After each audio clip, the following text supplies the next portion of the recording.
We back, man. Let's be real. Episode 189. Still creeping on up to 200 in probably 2023. How's it going, fellas? That might say Elvis, bro. That's just might say Elvis. I man got right too, didn't he? No, I didn't even mean just trying to leave. It's just this ain't his first, second, third, fourth, or fifth time. Thank you. Burr has not been to Memphis. He's visited, but he ain't been to Memphis.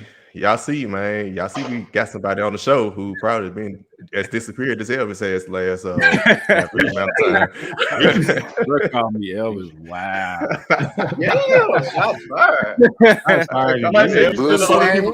I just said he been gone this long as Elvis. I already know, man. Host of Three the Hardaway podcast, so we got a influx of Three the Hardaway and LBR today. So Scott already kicked it off though. What's better than Elvis, man? Steve may want to go ahead and keep talking and act like Memphis about Elvis. Hey, somebody need to educate the man, bro. We about to educate him today. What's better? What y'all got? Thank you, Sergeant. That's exactly what this quick segment is about. We need to teach Stephen A. Smith, what's popular in Memphis, that people like us, people that live in, the 901 in Shelby County, don't even be pulling up on Elvis Presley like that. Like, we don't go to their main house. Like, it was renovated like 5 or 6 years ago. I'm like, why? Like, it's plenty other things in Whitehaven. It's plenty of other things on that block that's better than Elvis. You meant Blackhaven. Essentially, what you want to call it, Black. Get it right now. Get it right. Get it right. Let's go. So real quick, what we are gonna do? I'll go last. And I guess we'll start with two. Nah, we ain't just go. We don't even need to do no order. No. Somebody start. Gotcha. Okay. So what we're gonna do is we're gonna name things in Memphis that's better than Elvis Presley. So I'm gonna actually kick it to you because, again, we consider you a Memphian, but you actually worked in that particular area, so you know that drive quite often. So what's some things in Memphis or even on that block that's better than Elvis Presley? A few things that I can think about that are better than Elvis Presley. One, Pop's Deli. Two, Stacks. I'm not talking about the museum. I'm talking about where I get my pancakes flipped. No. Three. Now I'm gonna come to your street on this one, and I'm gonna talk about the street. Anybody's apartment complex with potholes better than Elvis.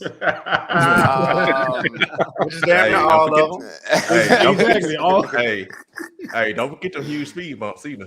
Huge, and they're not really speed bumps. Ain't no sign out there, nothing. 385 when there's traffic, better than Elvis. You got a list. Yes, man. I see 385 every day. I don't know. That's debatable. And I'll just go my son. Better than Elvis. Better than Elvis. Yeah, I mean, and let's go give it up to Miranda's Cookies, whatever they're called. Better than Elvis. Makitas, man. Makitas. Get that right. Makitas, my fault. Just reopened, by the way. Yeah, better than Elvis. Better than that. I'll digress. I think I gave enough. That's about 4 to 5 points. And I'll kick it back to whoever needed. I'll take it from here, man. All right, so we're gonna stay in the Haven. So shout out to gotta give credit to Black Owned Business. Trap Fusion 901, off of Shelby Drive in Bourneshire, of course, better than Elvis. That random house on Mendenhall. If you're from Memphis, you know what house I'm talking about. Better than Elvis. The Buddha too. The Buddha that's down the street. Lamar. That's rough. That's tough. That old ass Walmart that turned to level 2 that turned into something. There's just an empty lot. Better than Elvis. I can go on and on, but there's just a few. So whoever want to take it from there. Come on, I ain't got much, but I got a student named Elvis, and he better than Elvis. I know that for sure. Might say is he Hispanic? Much more greatness than Elvis. Bro, Junior's Fish and Chicken on Elvis Presley is better than because you took mine. I'm gonna say I'm gonna just stay in the Haven alone. First of all, Big Bill's Barbecue, the original OG location. That John is better than Elvis Presley. The Nike clearance store, which is probably the last Nike store. That gets more views.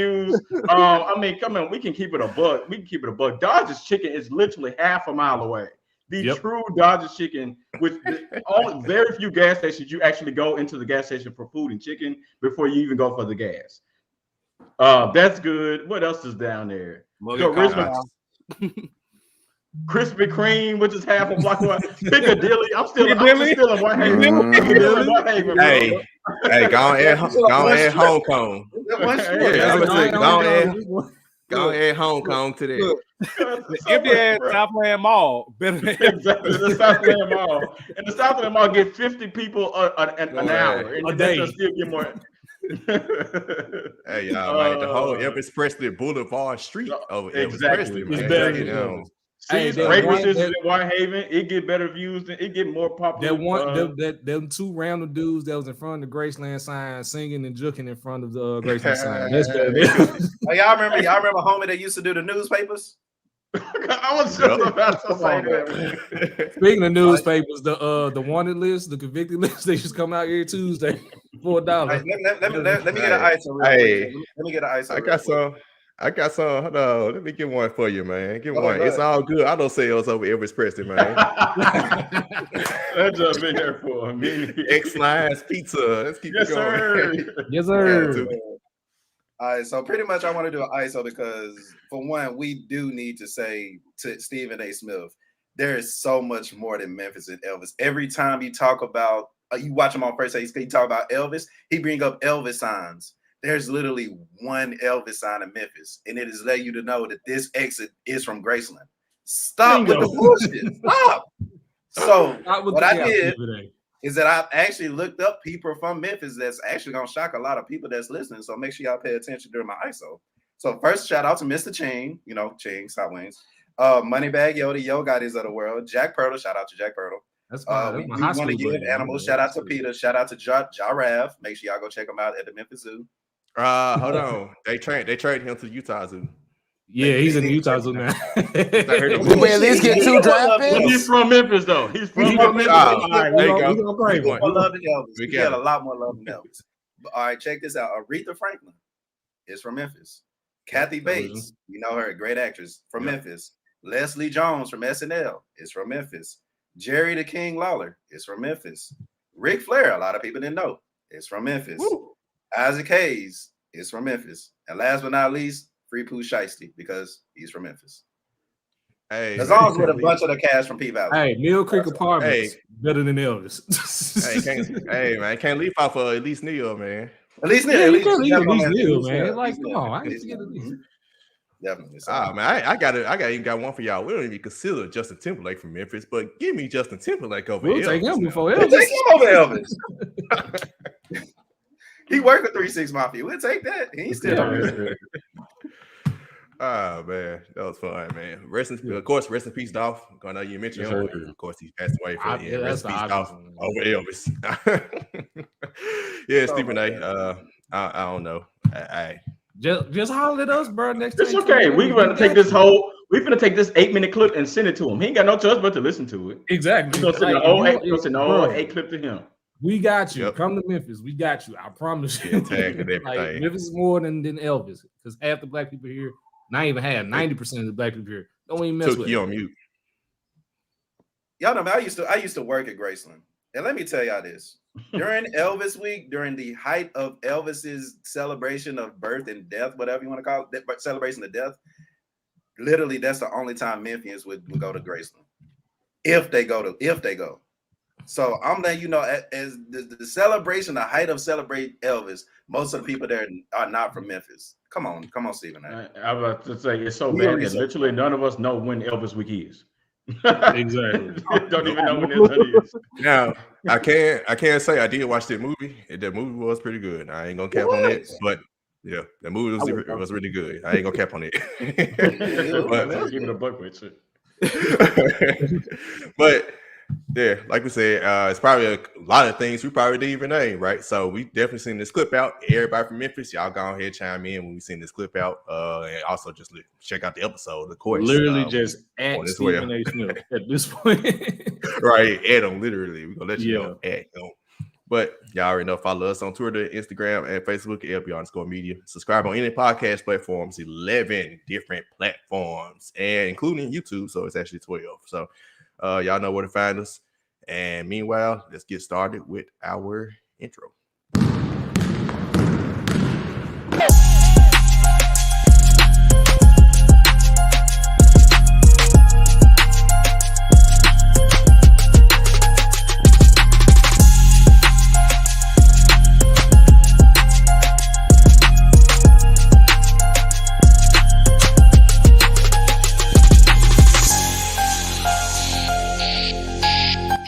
Let's be real.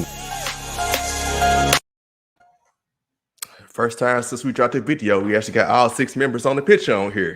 Shout out to Savage for returning.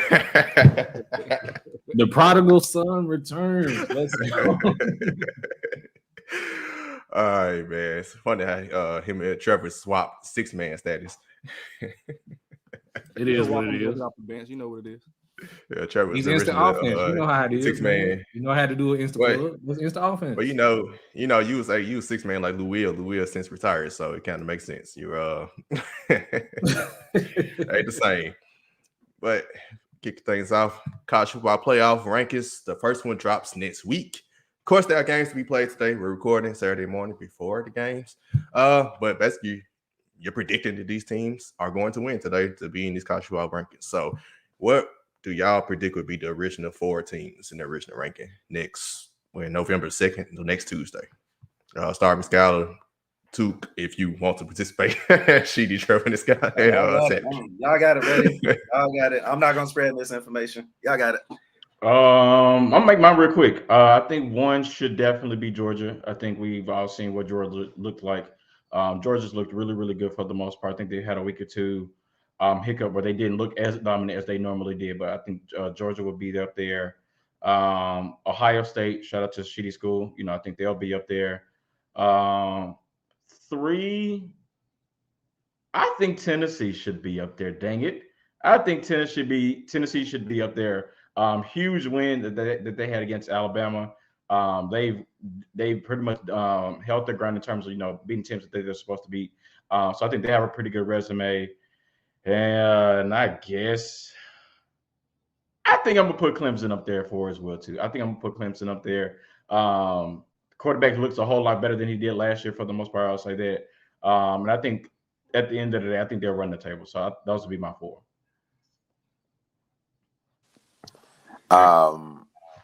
I think Georgia's the best team in college football right now. Number 2 will be Ohio State. I agree with your top 3 with Tennessee as well. I think there's a conversation to be had, as always, with the 4 right now. You can go Clemson, but I also think Michigan has a lot to say as well. And of course, clearly, I'm not a Michigan fan, but I cannot dispute, how well they've been playing offensively and defensively. And so if it's not Clemson in the top 4, then I would definitely have Michigan there.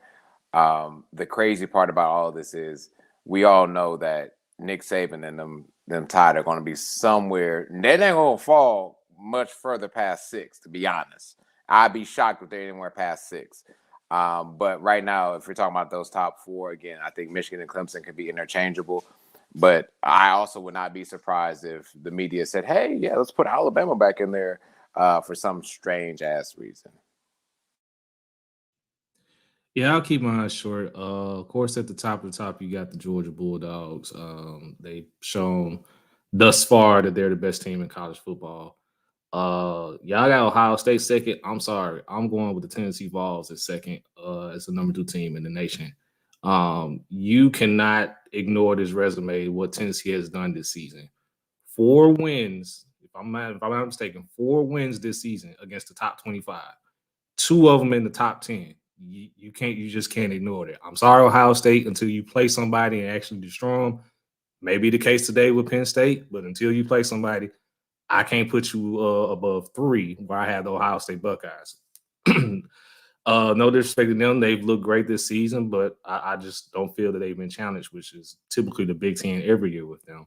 And then number 4, unfortunately, because I was really hoping they would have lost last week to Syracuse, I got to put Clemson, because Clemson at this point is probably going to run the table in the SEC and make a strong – in the ACC, and make a strong case to be in the college football playoff. I'm not. So number 1 is Georgia. Georgia's best team in college football. I don't think anybody saying anything about that. Number 2, I agree with Trevor. You got to put Tennessee there. I mean, you beat Nick Saban. You got a lot of wins against quality opponents. Hendon Hooker is, in my opinion, the Heisman favorite. You have to give them their credit. At some point, I mean, this is just the first week of the rankings, so they're going to change every week, literally, because at some point, Tennessee plays Georgia, so there's going to be some shuffling at some point. But for the initial one, I got Tennessee at 2. Number 1 will be played out, I think, in 2 weeks? At some point, I think Georgia plays next week. Next week. We'll figure out who number 1 for real after that game. And number 3, I got Ohio State. Again, Ohio State typically runs through the Big Ten, aside from last year when Michigan finally beat them. But right now, Ohio State, I mean, you got a better college quarterback, I'll say that, at Ohio State. And number 4, I'm still putting Nick Saban here, man. I think Alabama's loss, even against Tennessee, that game went wire to wire. As far as it was so good, scoring back and forth, coming back, and then ending off with a game-winning field goal. You can't look at me with a straight face and say Michigan or Clemson is better than Alabama. I can't do that. So I got Georgia, Tennessee, Ohio State, and then Alabama at 4. 3 SEC teams. Once again, letting y'all know the SEC is the best conference in college football. Yep, and it'll change. It'll shuffle around at some point. They all got to play each other at some point. So. Yep, definitely. My top 4, I think y'all convinced me. I was thinking Georgia. I'm thinking how the committee is probably going to put it. I was thinking Georgia, Ohio State 1 and 2. But we're predicting basically Tennessee beats Kentucky tonight because the rankings coming after that. There'll be 5 top 25 wins. Tennessee, there should be 1 after that. They really should be 1 after they win that. That's 5 top 25 wins and 2 on the road. Hey, it's kind of hard to argue with that, but they will play Georgia next week, and I think they'll want 1 versus 2 matchup. Kentucky, Tennessee. So give me Georgia 1, Tennessee 2, Ohio State 3. I'm gonna go with Michigan 4. And the thing is, all 4 of these teams, they're gonna play. Ohio State play Michigan in the season. Tennessee play Georgia next week. And I think they always do 5 and 6. I think Alabama will be 5th, right outside, but they'll be ready to sneak back in. Clemson, I actually think the committee probably put Clemson at 6. I'm thinking TCU deserves that spot. I haven't seen TCU play this year, and they look really good. Look way better than Clemson looks, but they'll probably put Clemson because it's the name Clemson. But TCU probably deserves to have more consideration. Right now, they're number 7 in the rankings. They're still undefeated. So they'll still be there as long as they win out. But yeah, I think they deserve more consideration than Clemson, in my opinion. And Skyler, before you go with your question, Ryan, comment for the people who not watching the show, listening audio wise. Ryan Harris made a comment. He said got Tennessee 1, Ohio State 2, Georgia 3, Michigan 4. Yeah, so my question was, and Savage kind of did it. Do you think the committee, quote unquote, ranks the teams based off their trust? How much do I trust Tennessee to go through the rest of the season? How much do I trust Ohio State, which I've historically seen not perform well in college football games? Do you think those guys actually put that level into thinking when they put these 4 teams together every week and then at the end of the year? I think they just do it based on the team they think is the best team. I think that question factors in the strength of schedule. Okay. So yeah too. Mm-hmm. That's why I'm Alabama got to be in the 4 because it's Alabama play a SEC every year, so it's you can't Michigan. I mean, we saw it last year when who did Michigan play last year in the Final 4? And got Georgia. It was Georgia. Georgia. Georgia dog walked them. Yeah. It was come on now, we know Michigan. But you should make the same case for Ohio State too. I mean, they got dog walked last. I think had to be better than historically, but yeah. And that's what made me ask the question, just because at the end of the day, how much do I trust? People probably automatically trust an SEC school, then they probably do a Big Ten school, probably a Big Ten school over a Pac-12 school. So I think that's interesting. Yeah, and I think is Oregon even lost a game yet? They lost. Oregon lost to Georgia. They got dog walked by Georgia in week 1. Oh well, yeah, week 1. So I think that the committee also, I think you should take into consideration what's happened from week 1 to this point. Mm-hmm. Unfortunately, we do go back to what has historically been there, right? That's why I say I think Nick Saban will still be somewhere around in this conversation. I think Dabo Swinney and the Clemson Tigers will still be around in this conversation because of historically what's been done. Is that fair to these other teams and growing programs? No, it's not. But however, this is how it is, and it's very unfortunate about that. I can kind of. I'll digress about the rest of the conversation. We'll find out in about 2 years. We'll find out. They expand. Yeah. We'll find out. Yeah, when they expand, that's when. And that's another thing about the conversations, like even like the arguments we got the week. It's like it doesn't matter right now. These teams play each other. Literally, everybody on the list, most everybody we just name play each other. Even Alabama make the SEC championship, they're gonna play against Tennessee or Georgia. Like all these folks gonna end up playing each other in some form or fashion, except Clemson, who can skate their way to the. So I said Clemson's the new Notre Dame, man. It's not even fair. Man, but. Moving forward, let's take it to the professionals. NFL Contenders Pretenders game. So similar to like how we played with NBA teams before the season started, decided to bring it out to NFL since we have a lot of surprise teams this year. So let's take it to New York City, man. Let's start with the Jets. They are 5-2. They did just lose their star running back Brees Hall for the year. Hurts my fantasy team as well, but they did lose him for the year. But they did make a trade for James Robinson, who fell out of favor in Jacksonville, and he's a pretty good running back, and they still have Michael Carter. So it's a legit question. They are surprised. Do y'all consider them a contender or a pretender? I already know the answer, but let's do reversal on the Savage, Trevor, Sheedy, Took, and Scott. So shout out to the Jets, man, for caught us off guard season because Zach Wilson coming out of college at BYU, we thought he'd be a good quarterback. Still remains to be seen. But I think where the Jets are leaning on the most is their defense. Ladies and gentlemen, if you've been on the podcast for at least 2, maybe 3 years, we've been talking about Sauce Gardner. We've been talking about him because we know what Sauce Gardner is. If I'm not mistaken, he still has not given up a touchdown since high school, I think. If he did in high school. No, I don't think so. But Sauce Gardner is legit, ladies and gentlemen. But I think, once you get cold outside and the game slows down, I think teams are going to figure out the Jets. And we're going to find out that right now they're a pretender. Can they be a contender in the future? Defensively, we'll see. It still depends on the quarterback. They had elite defenses even back when they had Mark Sanchez, and they still couldn't make it work. So I'm going to say pretender, but I am going to acknowledge Keenan Williams, Sauce Gardner, and their defense for sure. Yeah, just for the time being, I have to go pretenders as well because to Savage's point, once it gets cold and it starts snowing and things slows down, teams are going to figure out the Jets right now. But that defense is just stellar. I can't even ignore that. So, but for the time being, I will go pretenders, but I wouldn't be surprised if they do the right things on the offensive side of the ball. I mean, they have something going. They just got James Robinson. We just mentioned Brees Hall is out for the season. Zach Wilson's looking like he can be a good pro quarterback, but that remains to be seen. So if they do everything right on the offensive side of the ball, I mean, sky can be the limit for the Jets. But for right now, pretenders. Before I get into speaking about the Jets, I do want to give a shout out to New York football teams because this is probably the first time in, decades where we have both New York teams in like a top 10, kind of like a power ranking, so to speak, with the Jets and the Giants, which we'll get to later. But we're not gonna sneeze on this one and think it's gonna be a contender. These are pretenders. They have yet to play Josh Allen and the Bills.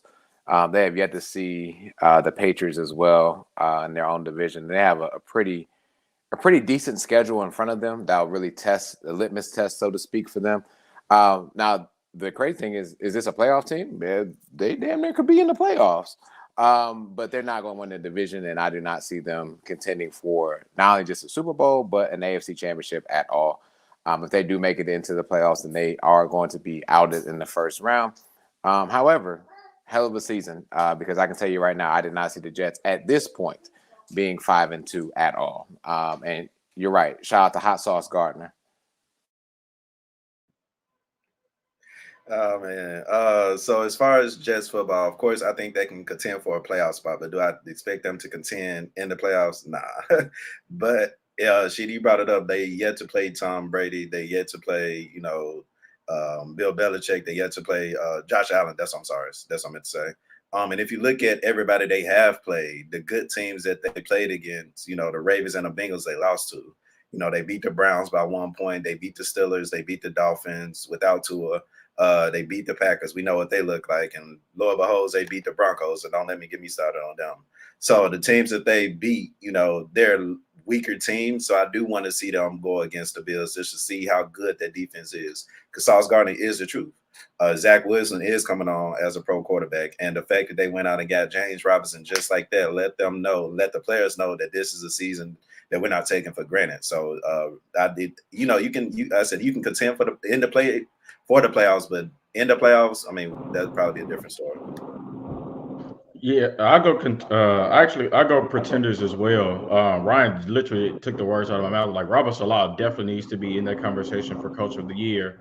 For how well he's turned this team around. But I mean, y'all have already said that like the Jets defensively is they're stellar. Quentin Williams is a beast. Just ask Aaron Rodgers. Sauce Gardner is a beast. Just ask Justin Jefferson. Like these folks can ball defensively, and I think the Jets over the past couple of years have been good defensively. But it's coaching matters in this league, and you can see that for sure. My biggest question is Zach Wilson. It's hard to ignore. It's hard to kind of gloss over that when you're in the conference with Josh Allen, with Pat Mahomes, with Joe Burrow, with Lamar Jackson, like because the AFC is so stacked from top to bottom. That's why I'm calling them pretenders. But I honestly feel like if they're in a different conference, I would put them as a triple. Sharky, you okay, Sharky? It sounds like the Insidious over there. Okay. Hold on, it's about what's called out or something. Background. Yeah, we good though. Okay. What do you want to? Yeah, I tend to agree with Cal. I think Zach Wilson is my question mark. From 10 legit contenders, you need a quarterback, and especially in the AFC, the Bills and the Chiefs are two contenders, in my opinion. Everybody else, we'll see. But it's after them two, you kind of slim pickings after that. But yeah, the Jets, it was nice to see the turnaround and see how good they're doing, especially the defense. I don't think has Zach Wilson even had 200-yard passing game. It's been like, nope. Wow. So yeah, that's why. So I need to see more from him. And I don't think we're gonna see that this season to put them in true contention status. So that's my answer. I think mostly everybody said contenders. So next up, keep in New York with the New York Giants, take it to the NFC. The NFC beast is what the division is becoming now. 6-1, really surprising. Which I got for the New York Giants, contender or pretender. Same order. So I, as an NFC East, fan in terms of like the Eagles, I expected the Eagles to be good. I expected the Cowboys to be good. Was not expecting this performance from Giants. Now, Brian Daboll, great coach. I knew that he was going to turn around at some point. I didn't think it would be this year. And I think the key to that is the fact that Daniel Jones is not turning the ball over. He's not killing in it. He's not winning games. That's Saquon Barkley, ladies and gentlemen. But I think they have the recipe to, I don't want to say contend, but I don't want to say pretend. They kind of in the middle. I got to see them play against the actual NFC East teams to see where they match up. But for now, if I got to pick one, I'm going to say pretender because I don't believe in Daniel Jones long term. I think he is doing his job as a game manager. The defense is good. Kayvon Thibodeau is good. Offense, again, Saquon can be MVP right now if he wanted to be. But because of Daniel Jones, and I still believe at some point he's going to go back to being who we know him to be, I'm going to say pretender. But if I see things differently, that could change because, again, New York Giants win Super Bowls on their defense and keeping the ball, and that's the recipe for success for any team. And for that reason that you just said, I'm going to go out on a limb and I'm going to say that they're contenders. They have a strong defense, as you just mentioned.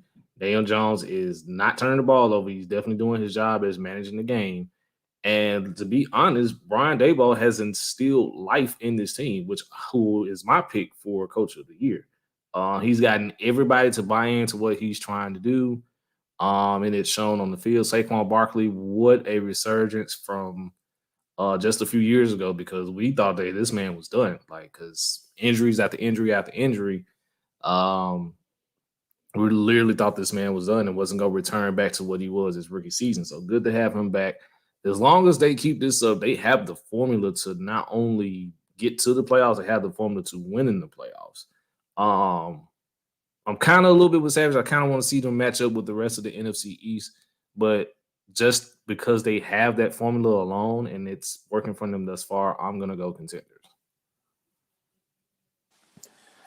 So the Giants, to everyone's point, their last 7 games, let me just rattle this off for you.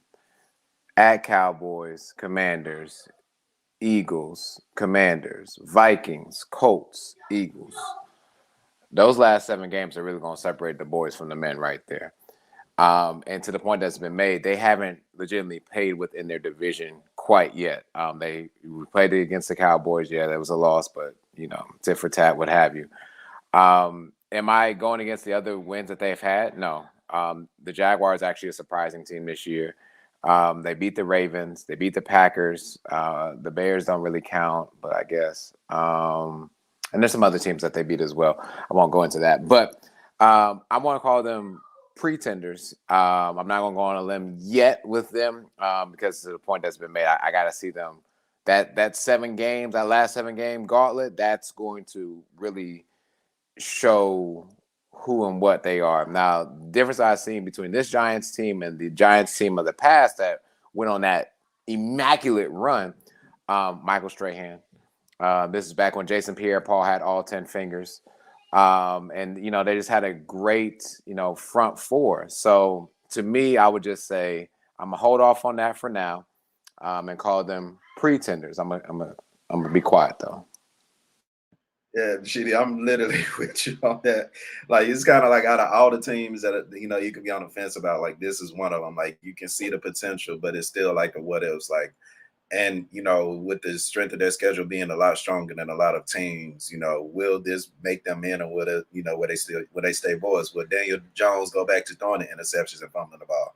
Will Saquon Barkley play, 13, 14, 15 games? He played 13 last season. So, I think what we're seeing now is the chemistry portion of the Giants because chemistry matters and that team has been around each other for a minute. It's about time they started producing. And I think that's what we're seeing now. But like I said, their strength of schedule coming within the next 3-4 weeks, it'll get pretty brutal. So I think we'll know what kind of team we're looking at for sure. But right now, I'm gonna still say pretender until for the numbers. Trevor threw a dart earlier and called him a contender. I'm gonna call it. I'll call him a contender as well. I've been a fan of Brian Daboll for the past 2 years, and so when he got this job, I was like, yeah, like I just feel like that was going to work somehow, some way. If you see Josh Allen's progression, I'm not calling Daniel Jones like Josh Allen, but if you saw Josh Allen's progression from the time he got in the league to essentially what he was last year, I think Brian Daboll, along with Josh Allen, had a lot to do with it. And so you just kind of could see like what he was able to get out of Josh Allen. And I figured he would be able to get that much out of a team. And you see exactly what that is. Like, again, don't ever let nobody tell you that coaching does not matter in the NFL. Like, clearly, like after these first 2 teams, like it's clear and it's evident that coaching matters. My biggest question, honestly, is really not even that much Daniel Jones. Is Saquon going to be healthy enough for the rest of the season or healthy enough to get them to the playoffs? And therefore, right now that he is, I'm calling them a contender because of Brian Daboll, and I feel like they have a pretty good defense as well. History tends to repeat itself. I think Savage and I think Sheedy already said that. That's kind of who the Giants are. Like that's how they get, these wins in the playoffs. That's how they get these Super Bowls. They rely on a really good defense and they run the ball and they have a quarterback that either he's going to be really good or he's going to be really bad. And that's what Daniel Jones is. So there's that. Yeah, coaching definitely matters, bro. I got a watchable football team now. Look at that. Yeah, shout out to James, man. He quit on them, but it's a fan. We need to get him on for a follow-up right now because he was going through it prior to the season start. It's life as a fan. Tuke said he wants to watch his Panthers no more. Now they playing for first place and he watching them again. Yeah, I've been there. Who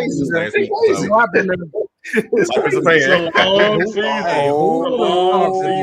have thought that the Atlanta Falcons would be up top of the NFC? Don't worry, they're gonna blow it. Crazy. Come on there.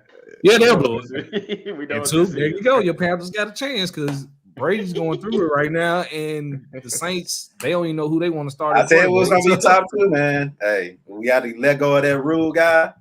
You know what I'm saying? But this is not about us. Hopefully, we talk about us in a later section. You know, it's not about us. It's not about us. You didn't even want to talk about y'all last week. Come on, Shark. Be honest, Shark. Come on, Shark. Be honest, Shark. Let them know. Shots fired. Look. 2 statements, and we can move on. What 2 guys, with great guys that I respect mostly.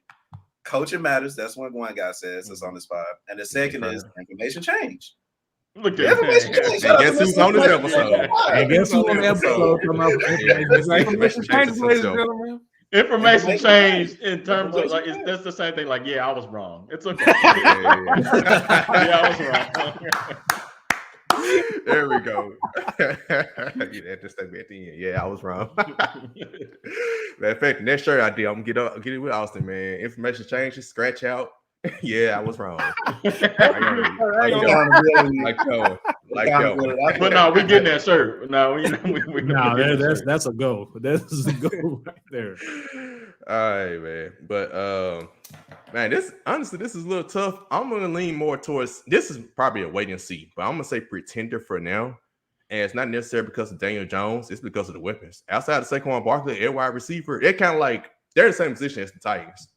You got Derrick Henry, you got Saquon, got the game manager quarterback, Daniel Jones and Ryan Tannehill. Who you throwing the ball to? And what offensive line is blocking for you? Like, I know the Giants' offensive line has gotten a little better this year, but it still ain't just like the great. Honestly, outside the Eagles, I ain't seen no good offensive line in the NFL this season, but that's a story for another day. But it's bad offensive line play throughout the league. But weapons-wise, they just traded, and he fell out of favor with the coaching staff, Kadarius Toney. Kenny Galladay has been a bust. They paying him all that money. He ain't doing anything. Richie James, Wendell Robinson. These are the names that he's throwing the ball to. So they're basically the Baltimore Ravens running because Daniel Jones is doing really. I mean, he's a good runner. So they basically got to play like a Baltimore Ravens style offense. He leads the league in rushing yards for quarterbbaes, if I'm not mistaken. No, Lamar Jackson was filthy in rushing of all rushers. So he after Lamar Jackson. Yeah. Oh, they said that Lamar Jackson was filthy on the rushing list. Lamar Jackson every 72 yards rushing the game. That's crazy. That's crazy. That's absolutely crazy. But Dave Jones, I mean, I didn't look it up. He probably ain't that far behind. He got more than Jalen Hurts. He got more than Jalen Hurts. I know that. He ain't that far behind now. But that's my question with them is weapons. Are they gonna make a trade? They traded Kadarius Toney. Are they gonna make a trade to get another weapon in and take advantage of opportunity?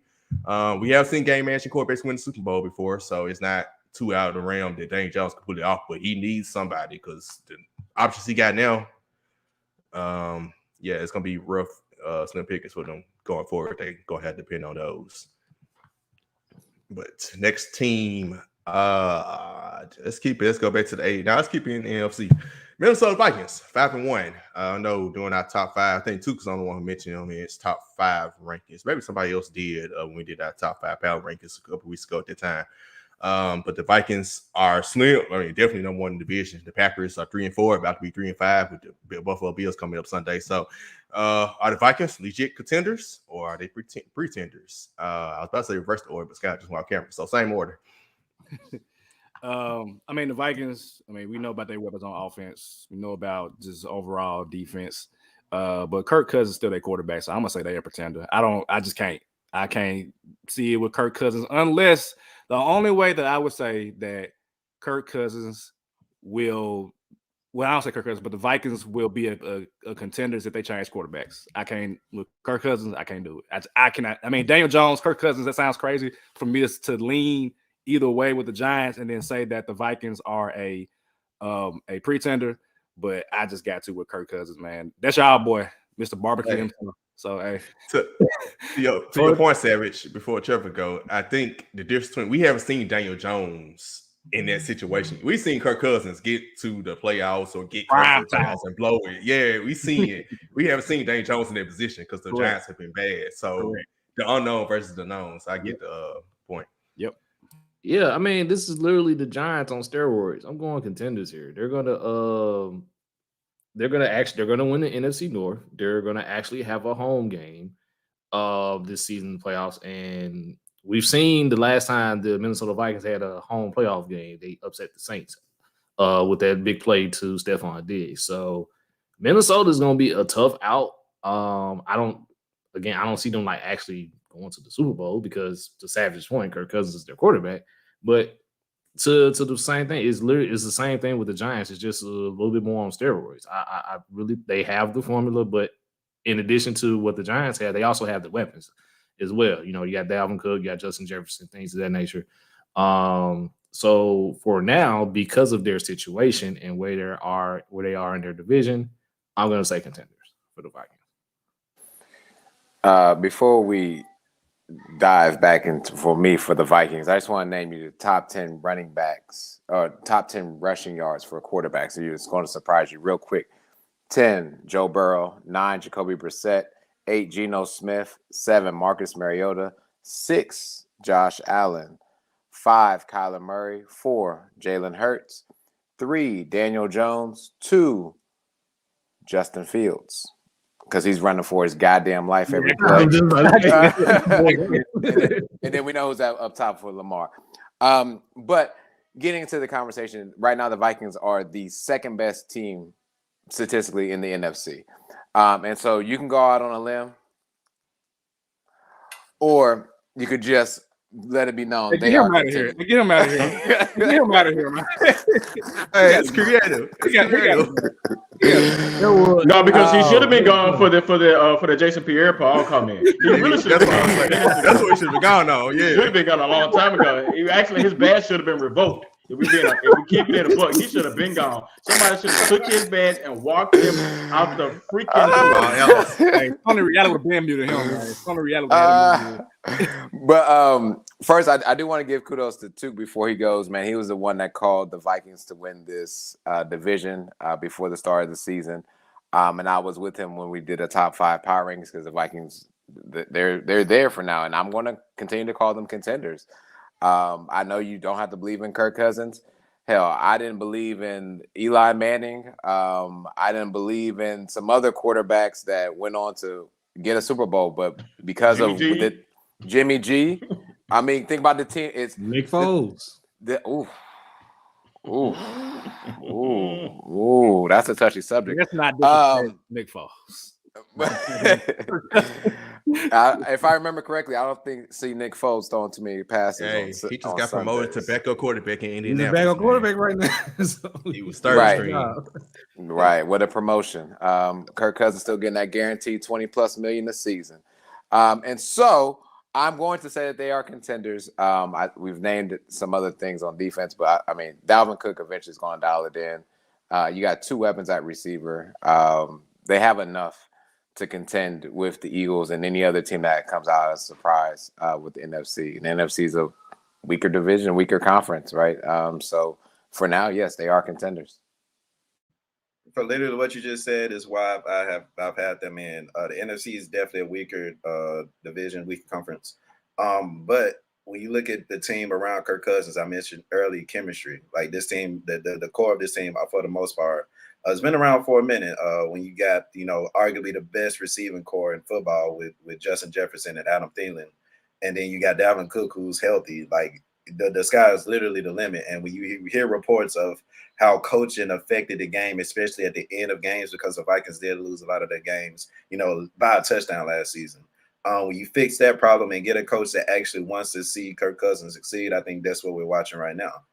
So they are contenders, and their defense can be better. Of course, y'all were definitely right about their defense. I think they're ranked last in some of the defensive stats, but their offense is going to keep them afloat. I got the Vikings continue to be contenders. I'll call them contenders as well. Man, it's just crazy that times has changed or information has changed, what they say. But it's interesting that, right. It's interesting that we talk about Kirk Cousins and his he's just known just for throwing games. And I think Sharky mentioned this before the season even started. Last year that kind of wasn't the case with Kirk Cousins, and essentially that's happening again this year. So if you talk about one of the better quarterback and wide receiver duos in the league, Kirk Cousins and Justin Jefferson is up there. And so because of that, because the Packers do not look good, and I don't think they're going to look good at any point throughout the rest of the season. And I think the NFC East teams will beat up on each other. Sheedy just brought up the schedule. Like I think for all those teams, like their division schedule is backloaded. So I think there will be a case where like there could very well be a case where Minnesota is probably the number one team in the NFC. As much as I probably like don't feel comfortable saying that, that's an opportunity that could potentially happen. And Trevor already mentioned, playing in Minnesota is kind of it's one of those environments that you probably don't want to be in. Granted, it's a stadium, but their fans get pretty loud. So I think they're going to be contenders just because I think there's a case where like everybody else in the NFC beat up on each other, and I'm not sure who from the NFC North is going to give Minnesota any competition. Man, so when I think contender, I'm thinking a team that has a chance to win the Super Bowl. Minnesota, that's enough for me, dog. Pretenders, man. When I think of the 2021 Arizona Cardinals, and I think of the 2022 Minnesota Vikings, they could shake hands as far as I know. That's who they are to me until they prove me wrong, until they prove me otherwise. Arizona started the season like 8-1 last year, and you saw what happened. Minnesota started off 5-1. We'll see what happens when they play the Bills in the coming weeks, when they play the Cowboys right after that. We'll see. They're pretenders until further notice, in my opinion. It's literally impossible for them to be the number one seed, like literally, because we already beat them one. The Eagles did. They're gonna play the Cowboys at some point. I assume the Eagles are gonna continue to win games in a week schedule, so they're gonna automatically be like 2 games behind. If the Cowboys beat the Eagles at some point and they win some more games, I feel like they're gonna be the number one seed at some point. So it's gonna be hard for them to be number one seed. They're gonna have to win a lot of games, I think, to be the number one seed over the Eagles or the Cowboys, who I think either one gonna be the number one seed, I think, in the NFC. Hey, Ryan being real disrespectful, man, with these comments, dog. He done compared them to the Jets, who ain't got no man with the Titans, who ain't got the Vikings had a moment in the playoffs. To the Saints came home. So to the Eagles. So, but hey, it is what it is. Yeah, who was quarterback though? What's my guy name? It was Case Keenum. I give you that. If Case Keenum can do it, Kirk Cousins can do it. It's just, he has to done it. I haven't seen him do it. If somebody tell you who they are, believe them. Hey, man. Yeah, that's exactly what that is. Hey, man. All right. But we'll see. They do got, they said the new coach, like Tuka pointed to, that's the new coach. So information could be changing for them. Or y'all could be wrong. We'll see. We need to get production on that T-shirt like soon. Right, I need to. We need to know it first. And the irony when I compare it to the Vikings, guess who when I compare it to the Cardinals, guess who the Vikings play tomorrow? The Cardinals. The Cardinals, yeah. Irony. All right, last team. I struggled with the 4th team. I did want to get 2 teams from each conference. I just put the Dolphins. They not, I guess, are they really surprised? Tua got hurt, so that's probably why they lost in 2 games. But they were on the road before he got hurt, and now he's back. I think they're 4-3, but they're back in the thick of it. So Dolphins, I guess it's a legit question for them because the offseason moves that they made, and now with Tua being healthy, do y'all think the Dolphins are good contenders or pretenders? Let's do reverse order this time. I'll go with pretenders only for the simple fact I think some of us kind of said it earlier. Like the AFC is just so stacked. And if you think about the Bills, if you think about the Chiefs, if you think about the Bengals, granted, Jamar Chase just got hurt. He's gonna be out for like 4 to 6 weeks, but still, I trust Joe Burrow more than I trust Tua. Again, Lamar Jackson. So that's what I just named off 5 teams before I even got to the Dolphins. And so, like, for me to call them a contender, in my honest opinion, I need to see a scenario in which they could make it to the AFC Championship, where they can make it to the Super Bowl. I don't see it with the 5 teams that I just mentioned above them. I think those 5 teams all have better quarterbacks than Tua. Now, granted, the Dolphins have a pretty damn good wide receiving core for sure. Xavier Howard can still lock up on the defensive side for the corner. I just trust everybody else's quarterback over Miami Dolphins. So I'm going to call the Dolphins pretenders. I mean, they pretenders for sure for those reasons alone. And literally, I'm not trusting a quarterback who shouldn't be playing football right now. I don't care what people say. I don't care what his coaches. I don't care what the tweet is, whatever. Dude should not be playing football right now. And they just snuck him on back on the football field. Ain't nobody said a goddamn word. Dude should not be playing football right now. But he is, kudos to him, respect to him. I hope he get the bag. But I'm not trusting that. And plus, y'all already know how I felt about him in the first place. But now, dude should not be playing football. And I'm not trusting that. Pretender. Sorry if you hear Lele yelling in the background. She also believes the same thing I believe. I thought that was an air horn. But these are pretenders. The Dolphins, you cannot be a contender to me, and you're the third best team in your own division, let alone conference. I think the Jets are a better team, and we know the Bills are a better team. And so I know it was a struggle, Shark. I get you, Cap, but this is Cap. They're pretenders. And Tua is a great collegiate quarterback. Not sure about how he's going to do in the pros. And I'll leave it at that. Yeah, I think the Dolphins are pretenders as well. I just think had they had a different scenario in which they were like nearly tops in the AFC East, then we could probably have a different conversation. But I don't think they're better than the Jets. I don't think they're better than the Bills. And I trust, to Skyler's point, all those teams that he just mentioned before I trust the Dolphins. And for the Dolphins to even make any kind of noise, they're going to have to run into one of those teams. And I just don't trust the Dolphins against any of those. So I'm going to go pretenders. I'm going to be the odd man now. I'm going to say contender only because I feel like their momentum was thrown off when Tua got hurt.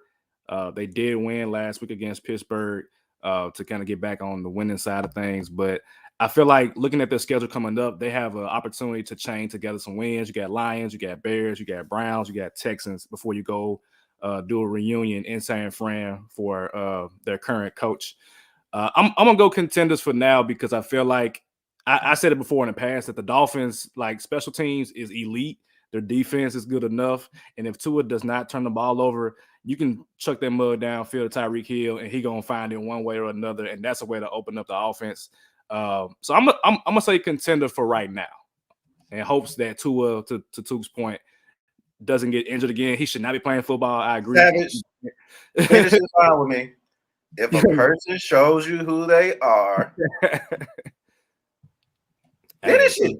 Look, what has he shown? Where you go? He ain't shown that. Yeah, we got playoffs. We haven't seen that yet. Yes, in the playoffs, but I have seen the Dolphins special teams and defense. Like I don't know if it was last year or the year before, they was like scoring at an unsustainable rate on special teams.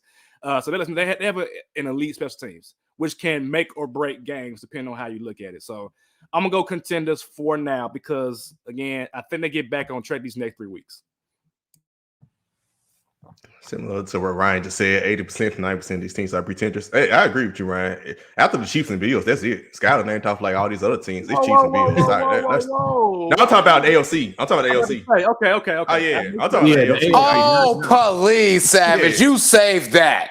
You ain't been an Eagles fan since the Philly special. I'm glad you're back. I'm here now. I know. I'm here. That was in the 2010s. Now we're in the 2020s. Let me speak. Y'all know me. If you know Marcus DeAndre Savage, born June 8th, 1992, he is an advocate for keeping receipts. Rashad Riley, at It's Really Sheedy, at It's Still Sheedy on Instagram. If you go look up Marcus Savage tweets, msavage901, he tweeted at our guy C. Lou, shout out Drop Balls Podcast, because he had a competition. He said, hey, state your team, state your record for the season. And what did Marcus DeAndre say? He said 12-5. Look it up. I said for years, just hold the ball, don't turn the ball over. O-line, elite. D-line, elite. Defense, elite. Big play slay. Chauncey Gardner-Johnson. James Bradbury, shout out G's. I've been saying this. I have not changed anything. I have been consistent because what? Consistency is key. Point blank, period. Years ago, Carson Wentz was the quarterback, turned the ball over week 1. I said, oh, no, I'm done. Look it up. msavage901. I will find the tweet personally for you and point that out. Well, good. I'm glad you get your search engine together. I've also said on this show that the Eagles will win the division, and I was looked at as crazy when I said agreement. Yes, that I agree that y'all might win 11 or 12 games. I actually said that. Okay. Now I'm not talking about this year. I'm talking about last year and the year before that. For what? We sucked. And you know what? The Cowboys were okay, and we blew it. And guess who still cheered for the Cowboys? I still cheer for the Eagles. What you talking about? Barely. I'm still cheering for the Eagles. What I think. Now let me go to 2020 and see how many Eagles tweets we got. Let me ask him this. Because he failed to not finish my quote. I'm kind of upset about that. Let me ask you this, Savage. If the Eagles had a losing record, would we be seeing you on this podcast right now? Yeah. Hell no. Okay, time out. No, time out. We can go back. Hell no. Let's go back to 2020 during the pandemic when the Eagles went like 4-11-1. Who was here? Hello? Who was here? To be fair, I hear what you just did about the Panthers literally 2 weeks ago is what Savage has been doing. But I'm here. But now you are. But I'm saying that's what he's been doing. What you just did, you said I'm not watching the rest of the season. Then the next week, I'm watching the game. That's basically what Savage been doing the last half many years. And again, more receipts. Since the Philly special. More receipts. I said that if Jalen Rager's on this team, that was my pinned tweet for months. Literally, because if you're not trying to win as a team, why am I watching? Like, if you advocately like, nah, we're gonna keep trying not to say it ain't trash. I ain't stupid. I'm a grown ass man. I got a baby. I'm gonna go watch. Come on. I ain't gonna watch the Eagles. Like, what I'm doing? Come on. Mental health is real, ladies and gentlemen. If that's not helping my mental health, I'm not watching that trash. I'm not doing that. I'm not doing that. I'm sorry on a tangent right now. My first back. But I stand corrected. Man, shout out to this 3 the Hard Way tuning into some football talk right here. Look. You feel me? We here. About to hold the football.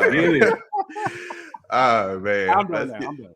Let's get back to the topic at hand. I haven't forgot what I was about to say. Contender, pretender. Now we agree with Tuke on this. You know, some person is showing who they are believing. Tua has shown me that he gets hurt. I gotta see him remain healthy. I would say that I ain't talking about his play on the field. I'm talking about him remaining healthy. If he remains healthy, they could become a contender in my eyes. But until further notice, they are pretenders. I do think they are better than the Jets. They were better than the Jets until Tua got hurt. Now, will he remain healthy the rest of the season? That's to be determined. They did beat the Bills while he was healthy as well, and they did beat the Ravens. A lot of teams y'all did name off. So we'll see. But right now, pretenders until I see that he can remain healthy. Man. Speaking of all these shirts ideas they had, let's get a word from my sponsor.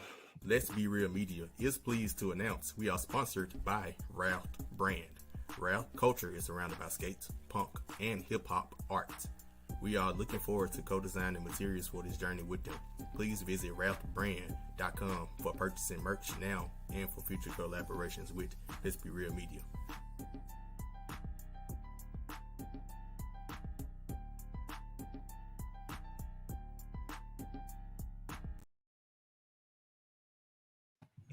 Yep. Had to let the beat roll, man. Took made the beat about good 4 years ago, man. Still hits to this day. Thank you, brother. More coming, bro. Right. But let's take it to the basketball course. 3 the Harder Way podcast. We'll let y'all start off this, man. NBA slow starts. Which slow start by team concerns you the most of the teams that have started slow? Any one of y'all can start from the 3 the Harder Way. I'll go. Okay. I'll go. It's the simple fact that we're about to see Victor Kamehameha and LeBron James be teammates. I mean, I don't know if that's Zion. You mean Zion? New Orleans got that.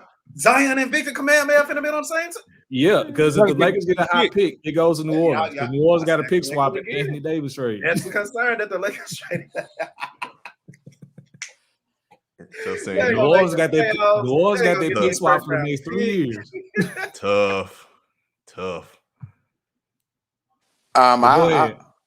You done too? I know you still talking about Victor's back.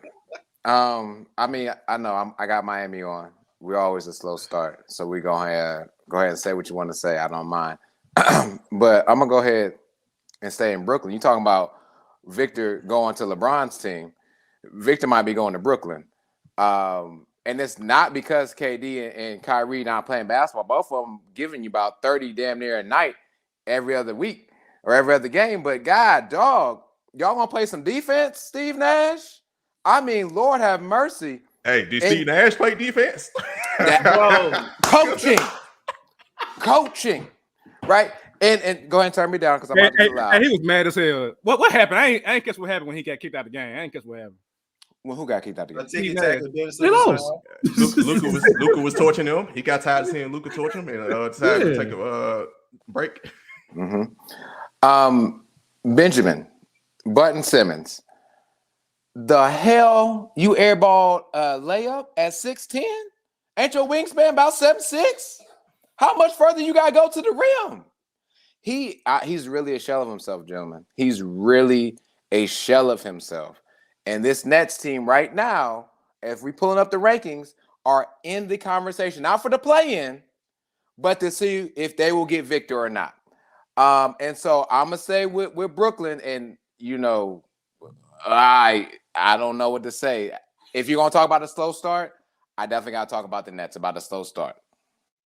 Yeah, man. I'm this close to just cutting off Ben Simmons. I'm this close because like watching him play, it's just like one, they showed like a highlight. I think when they played the Grizzlies, when Ben ripped the ball from him and then like dunked it, totally different player in terms of like speed, athleticism. I don't know, man. I'm concerned because I don't see any sort of fight in Ben Simmons. And y'all know me, I've been supporting Ben Simmons from the jump.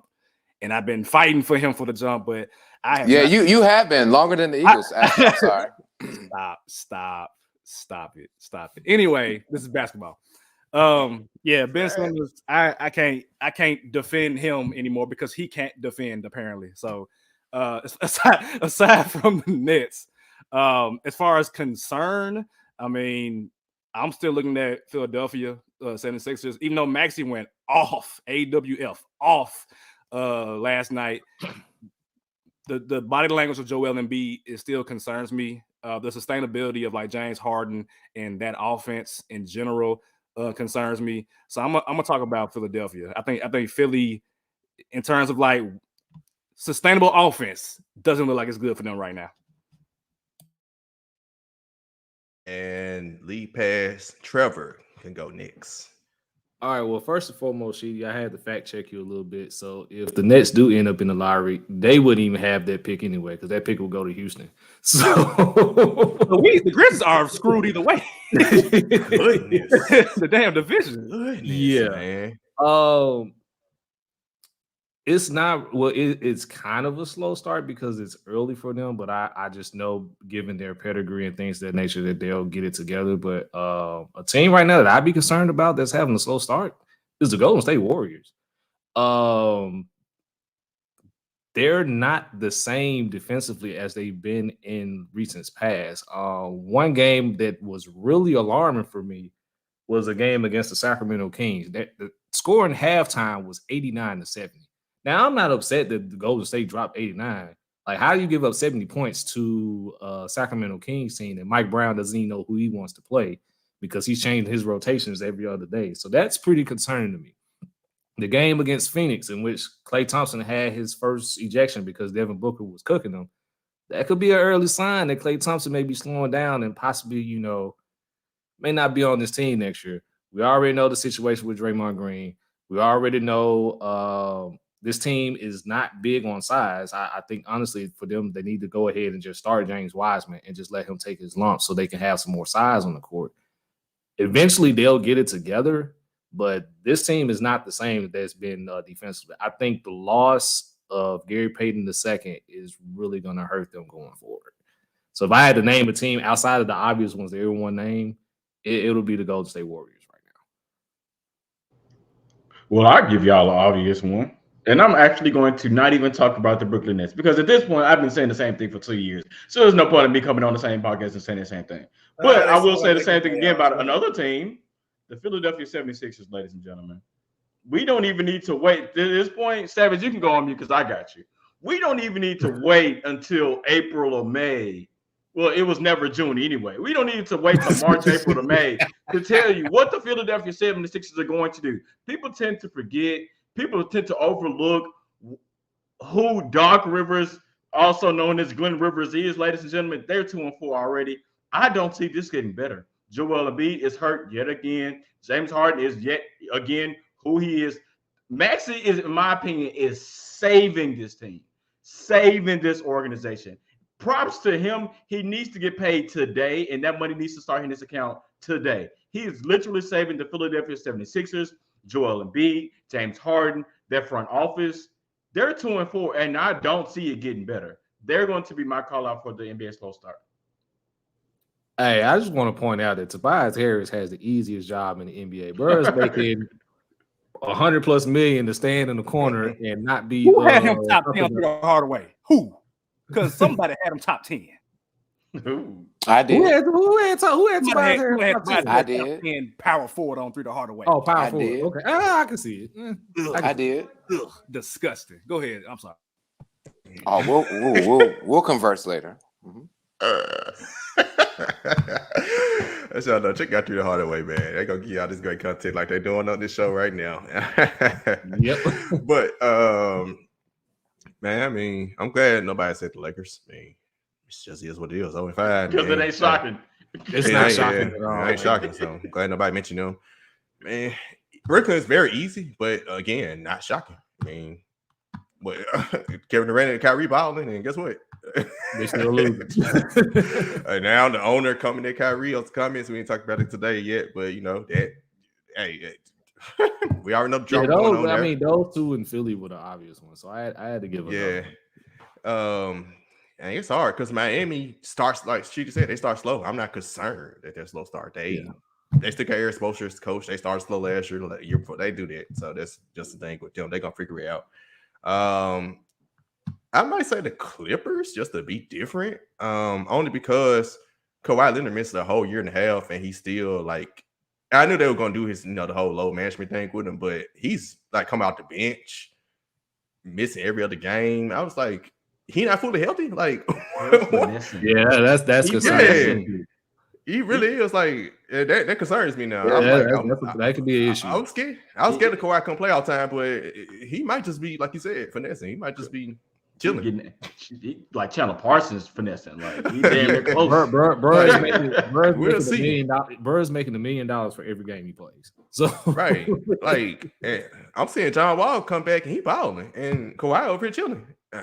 We the guy on John Wall had the last couple of years on this podcast, but we got to salute him. But Kawhi Leonard, I need you. There's no way, and I get your point about the Clippers. There is no way that you should have lost to OKC both times in Oklahoma City. I watched both of them. There's no way in Blue Head. Oklahoma City. Damn, I ain't catch that one. What? I ain't know he lost. They lost to Oklahoma City twice in back to back. And a team is definitely tanking. Now, you want to have the excuse in the first game. They was like, well, Paul George didn't play in the first game. Oh, well, you still had John Wall, who played exceptionally well. And then the second game, you actually had Paul George, and I don't even recall him showing up. So it's, that Clippers one is alarming. Yeah. So they might be like the Miami Heat. They probably will turn it around, but I'm keeping an eye on it because it just seems like something's off, and they just slide it on the radar because of Kawhi just coming back. Right. Yep. And he get attention, and Lakers played in the same city, so it's easy to slide on the radar when you got the Lakers. You got something. You got your thing. You got your little thinking. Yeah, I'm kind of just looking at Miami, bro. Honestly, and I know that y'all got this slow start, but damn, it's questionable. I know Tyler Hero is that guy. Y'all know I love me some Tyler Hero, but off the bench, who else y'all got? Top to bottom, and I'm looking at y'all roster. It's not good. Let me answer that question. Tyler Hero ain't that guy, unlike you think. He is. He just got paid like him too. So I know that's exactly. You pay not that guy, just like Golden State paid. You paid Duncan Robinson. They paid these not that guys.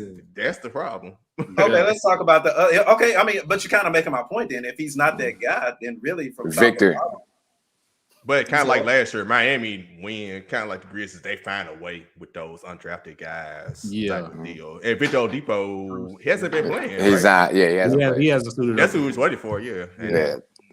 And we're trying to around just for the Miami Heat. Just wait till around January. Heading to the All-Star break. That's when they're gonna start. Just wait. But I really think they're gonna find a way to get Jay Crowder back too, and he's gonna be like the PJ Tucker replacement. That's gonna help. Yeah, I think that's gonna happen eventually. And that's my thing too. Is like that's what I kind of mean, like defense. Of course, Kyle Lowry's older. Jimmy Butler's still. Oh yeah, your boy, top 10 Lowry. Your boy, top 10 is definitely bottom 10 now. He gotta go. He had a nice run, bro. He had a nice run. Last year, he gotta go. So you got that. You got Bam Adebayo, who not even he just averaging 1 block a game. I mean, that's an issue, for defense purposes.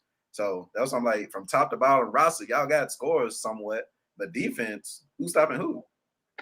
Yeah, and I don't like that he's only getting about 11 to 12 shots a game, which I don't like as well. So I hear what you're saying with Miami, and I completely agree. And then when I flip the script to you with the Brooklyn Nets, I just don't. Who the fuck is on their team? At least he got a good coach. Hey, cut this podcast off. Cut it off. Hey, you keep that rolling. He got a good coach, and it's looking like this. Yeah, but you talked about the Nets winning the championship, though, right? We told you Nets won contenders because of the They coach. get it together.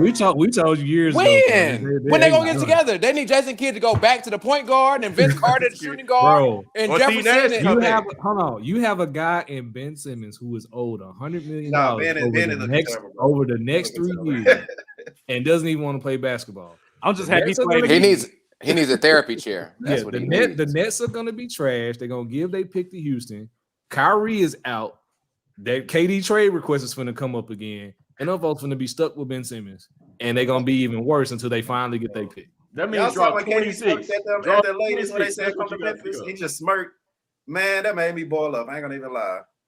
And didn't Ben Simmons foul out like 8 minutes? In one game? Yeah. But, I think but he's not like a elite defender, right? I can control NBA players like 2K, they'd be winning, but I can't control what niggas do. Like 2K. like 2K. Clock out. Bro, don't clock out for me, bro. I can't control this airball in the layup. You know what I'm saying? I can't control that. I said they're going to get it together. No, ladies and gentlemen. Shout out to Ryan Harris and Fat Boy Featherweight Darren from Fat Boy Featherweight for tuning in and coming in live on the show. Yeah, Ryan need to be dismissed too. He called Kawhi Leonard a seasoned employee. He is though. That's true. No, yeah. We only put him in at certain points. It was true. Wow, that's hilarious. I mean, Kyrie's playing more than him right now. That's a problem, dog. Come on now. It's mean. That's cyberbullying, ladies and gentlemen. Ryan, you ain't been overlooked. We saw what you said, bro. It's okay. But we know Kawhi to take games off. He's been doing that since San Antonio. I might say games as if you didn't mean to say seasons. Seasons. That's facts. That's facts. Fact. Man, y'all already know. Follow us on Twitter, mainly Twitter, and we also on Instagram and Facebook at LBR_media and TikTok. Guys, a lot of the content we dropped today, I got times taken down. We got a lot of content that's gonna be on TikTok coming up, ladies and gentlemen. Listen to us on any podcasting platform, and also, of course, and we go around following everybody. Follow me at @DAONE_P Shark. Although Savage already said Hills and Sheeties, but y'all can say it again. I'm gonna say I'm at Main said Elvis on Twitter. I'm just playing at _Scott Leader on Twitter as always. I'm at Tab Shakira. Just look below. Shout out to Black Album. Yeah. I'm at the Art of Trevor. That's my starting 5 stick. Check out my lead pass Trevor tweets that I usually drop every morning. Let's get it. I'm at MD Savage 901. Look out for my pin tweets and all this other stuff that I said about the Philadelphia Eagles. And but I don't believe. M Savage 901. First of all, second of all, the 24th. We're bringing it to Dallas. That's all I'm gonna say. She didn't even say he's on Twitter. It's really shitty, y'all. Yeah, it's really. All right, man. Till next time, y'all, man. Peace.